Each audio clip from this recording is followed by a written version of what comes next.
नमस्कार। आज हम भारत के इतिहास के बहुत ही अहम दौर को समझने की कोशिश करेंगे। अंग्रेजी शासन से आज़ादी तक का वो लंबा सफ़र। हमारे पास जो सामग्री है, भारत गुलामी से स्वतंत्रता तक का सफ़र के कुछ अंश, वो करीब 200 साल की कहानी बताती है। देखते हैं कि कैसे एक ट्रेडिंग कंपनी शासक बन गई और फिर स्वतंत्रता कैसे मिली। बिल्कुल, और हमारा मकसद आज यही है कि इन नोट्स के जो मुख्य बिंदु हैं उन्हें समझें।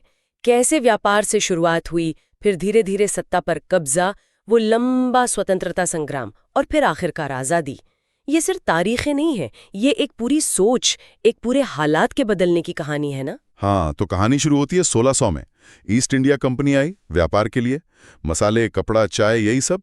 लेकिन लगता है इरादा सिर्फ व्यापार का नहीं था। नहीं, बिल्कुल नहीं। और देखिए कैसे, कितनी जल्दी ये व्यापार वाला इरादा राजनीतिक महत्वाकांक्षा में बदल गया। उन्हें यहाँ की स्थानीय ताकतों के बीच जो फूट थी, उसका फायदा उठाने का मौका मिल गया। अच्छा। और फिर वो 1757 की प्लासी की लड़ाई हुई, वो एक बड़ा मोड़ था। हाँ, वो तो निर्णायक थी। बिल्कुल। उसके बाद कंपनी ने बंगाल पर नियंत्रण कर लिया और फिर धीरे धीरे अपनी राजनीतिक ताकत बढ़ानी शुरू कर दी।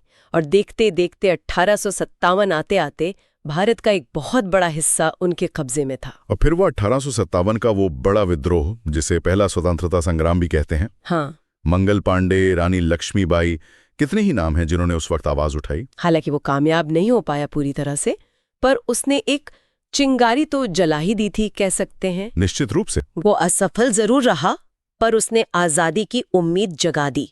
और उसका सीधा नतीजा ये हुआ कि 1858 में कंपनी का राज खत्म हो गया, शासन सीधे ब्रिटिश क्राउन के हाथ में चला गया, मतलब सीधे ब्रिटेन की सरकार के। अच्छा, तो कंपनी से सीधे क्राउन, और इससे भारत के लिए हालात बेहतर हुए? नहीं, असल में मुश्किलें और बढ़ गईं। आर्थिक शोषण और तेज हो गया। यहाँ से कच्चा माल सस्ते में ले जाना, वहां से तैयार माल लाकर महंगा बेचना, भारी टैक्स लगाना। इसका नतीजा ये हुआ कि जो भारत के अपने उद्योग थे, वो धीरे धीरे खत्म होते गए। इसी दबाव और शोषण के बीच ही शायद राष्ट्रीय चेतना जागी होगी, वो जो देश की भावना होती है। सही, बिल्कुल। 1885 में भारतीय राष्ट्रीय कांग्रेस बनी, और फिर एक बड़ा मोड़ आया 1915 में, जब महात्मा गांधी दक्षिण अफ्रीका से लौटे। उन्होंने तो जैसे पूरे आंदोलन का रुख ही बदल दिया। हाँ, आपने बिल्कुल सही पकड़ा। गांधी जी के आने से और उनके जो तरीके थे, हिंसा, सत्याग्रह, इनसे आम लोग भी आंदोलन से जुड़ पाए बड़े पैमाने पर। फिर वो असहयोग आंदोलन हुआ 1920 में, फिर 1930 का नमक सत्याग्रह, जिसने सीधे सीधे ब्रिटिश कानून को चुनौती दी। हाँ, दांडी मार्च। बिल्कुल। और फिर 1942 का भारत छोड़ो आंदोलन, करो या मरो का नारा, इसने अंग्रेजी शासन पर भारत छोड़ने का जबरदस्त दबाव बनाया। ये सब बहुत महत्वपूर्ण कदम थे। और इसमें दूसरे विश्व युद्ध का भी तो असर रहा होगा, जो 1939 से 45 तक चला। उसने ब्रिटेन को काफी कमजोर कर दिया था, ऐसा सुना है? हाँ, बहुत बड़ा असर था। युद्ध ने ब्रिटेन की आर्थिक हालत खराब कर दी थी, उनकी सैन्य शक्ति भी कमजोर हुई, और साथ ही भारत के अंदर आज़ादी की मांग बहुत तेज हो चुकी थी।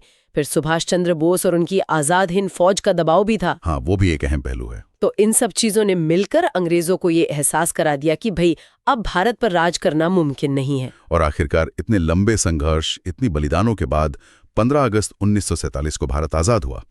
हालांकि ये आज़ादी एक दर्द के साथ आई, बंटवारे का दर्द। भारत और पाकिस्तान दो देश बने।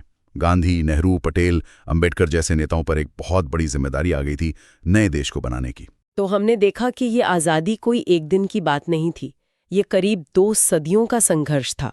अलग अलग लोग, अलग अलग तरीके, बलिदान, इन सब का नतीजा व्यापार के लिए आई एक कंपनी का शासक बन जाना और फिर उस शासन से मुक्ति पाना। ये पूरा सफर बहुत कुछ सिखाता है। सही कहा।